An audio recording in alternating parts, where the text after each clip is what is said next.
Párrafo cuarto. Resurrección del estado sensible, sus causas. El tono nervioso ha sido muy poco estudiado, poco comprendido, porque no se ha querido ver que el sistema nervioso obra solamente por inducción de fuerzas que llegan a él, luego no están en él. Las leyes de la electricidad habían de revelar muchas cosas, y una principal revelación científica es que los nervios obran exclusivamente por automagnetismo, cuyo fluido lo transporta la sangre y no está en la sangre, más que circunstancialmente. Antes de escribir esta afirmación que necesariamente revoluciona y destruye larguísimos estudios hipotéticos, lo he mirado lo suficiente, pues quiero respetar todo lo posible el trabajo de los hombres. Pero nosotros no podemos casarnos con el error y equívocos y lo sentamos para abrir un camino que estaba cerrado por la ciencia dogmática materialista y sin espíritu,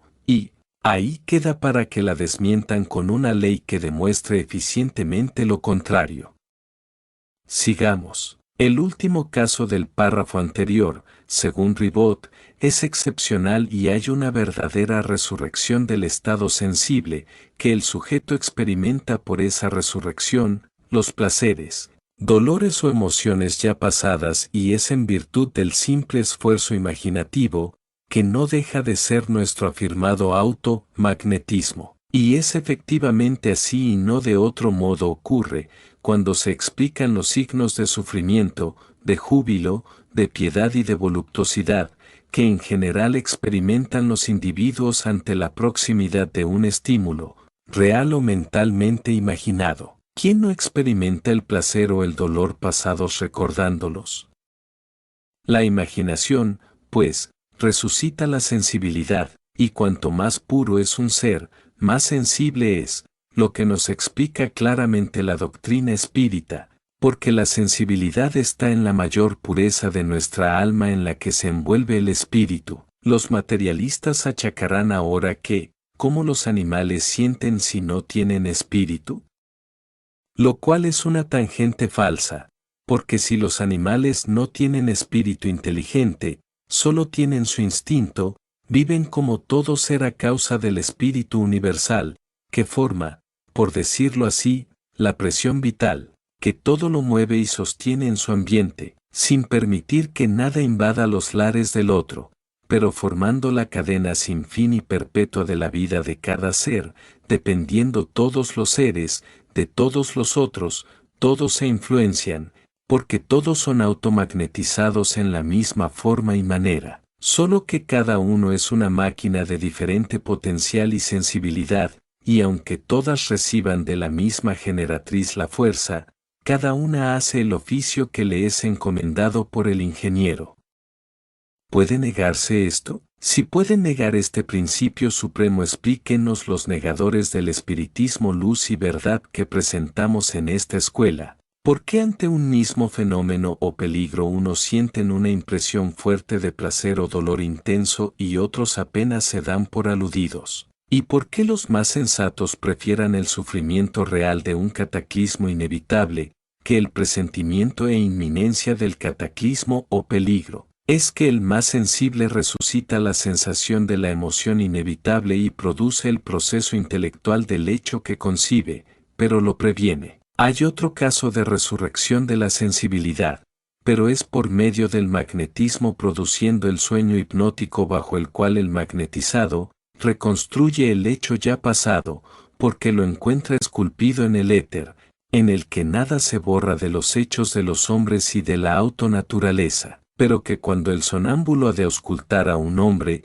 tiene su espíritu que requerir al de su auscultado, caso de que no lo asista justicia de leer por sí mismo en el libro Conciencia, donde todo hombre lleva la historia de todas sus existencias. Del mismo modo que podemos reconstruir un hecho, resucitando el placer y el dolor, podemos sugestionar de que no existen y se ve que dejan de sentirlas los sugestionados. Pero se requiere que el magnetizador sea mayor en sabiduría espiritual que el magnetizado y el sugestionado, porque aquí obra en rigor la ley de las fuerzas. ¿Qué ha hecho el magnetismo en ese caso?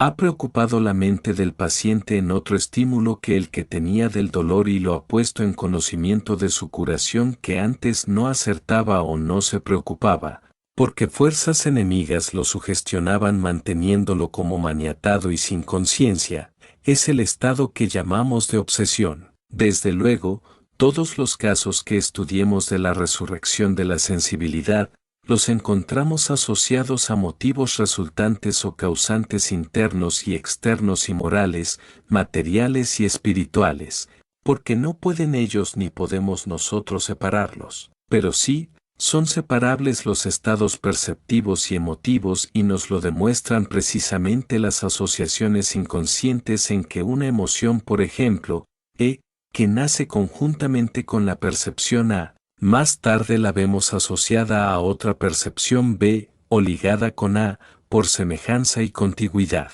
Entonces quiere decir que, toda emoción adquirida en la experiencia de la vida, forma un depósito, un remanente, que sirve para que podamos revivirlas en caracteres sensibles, en formas semejantes concebidas o imaginadas, cuando necesitamos la experiencia. Lo mismo que la dínamo, contiene los motivos de la electricidad, pero que en reposo no lo demuestra y tan pronto es excitada, los presenta en corrientes de su género. Todo este trascendental párrafo, que por su fuerza, pone en duro trance a la ciencia sin espíritu, lo podemos sintetizar en 4 grandes axiomas científicos, perfectamente físicos, pero que envuelven todo lo metafísico. Primero, el estado hipnótico depende en lo físico del tono nervioso, según las corrientes que lo recorren. Segundo, por la experiencia de la sensibilidad, podemos separar los estados perceptivos de los emotivos. Tercero,